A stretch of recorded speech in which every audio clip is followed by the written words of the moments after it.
मनोज जरांगे पाटील यांची आज महत्त्वाची बैठक आहे। मराठा समाजाने अंतर्वालीत बैठकीला यावं, मनोज जरांगे पाटील यांनी मराठा समाजाला आवाहन केलंय। आंदोलकांनी नोटीस स्वीकारावी, काहीही होणार नाही असा विश्वास देखील या दरम्यान मनोज जरांगे पाटील यांनी व्यक्त केलाय। रास्ता रोको करा पण शांततेत करा असंही जरांगे पाटील यांनी म्हटलेलं आहे। आजच्या बैठकीत नेमक्या काय घडामोडी घडतात हे पाहणं महत्त्वाचं असणार आहे।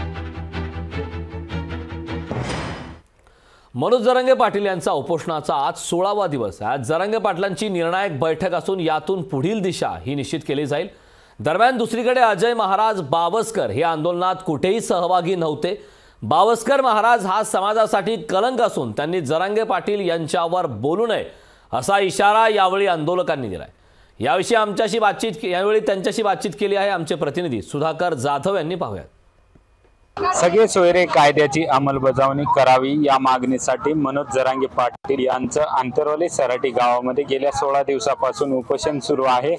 आज आंतरवली सराटी गावामध्ये महत्त्वाची अशी बैठक मनोज जरांगे पाटील यांनी बोलवलेली आहे आणि ही बैठक 12 वाजेच्या नंतर या ठिकाणी आंतरवली सराटी गावामध्ये सुरू होणार आहे। तत्पूर्वी काही कार्यकर्ते देखील आंतरवली सराटी गावामध्ये दाखल झालेले आहेत। काल जे रस्ता रोको आयोजित केला होता पूर्ण महाराष्ट्रामध्ये, त्या संदर्भाने महाराष्ट्रामध्ये उत्स्फूर्तपणे रस्ता रोको झालेला आहे आणि त्याच्यामध्ये काही बदल करायचे का या संदर्भाने जरांगे पाटलांनी आज ही बैठक बोलवलेली आहे। त्यांनी जे दररोज रस्ता रोको ठरलं होतं त्या विद्यार्थ्यांची परीक्षा असल्यामुळे कॅन्सल केले। आता पुढे काय नवीन ठरायचंय हे ते आता जे सांगतील त्याप्रमाणे आपण ऐकू सगळे। महत्त्वाचे निर्णय या बैठकीमध्ये घेतले जातील आणि पुढील आंदोलन कसे असणार आहे याची दिशा देखील आज ठरण्याची शक्यता या ठिकाणी बोलली जात आहे। सुधाकर जाधव, लोकशाही मराठी, आंतरवली सराटी। लोकशाही मराठी, ऐका, पहा, जागरूक रहा।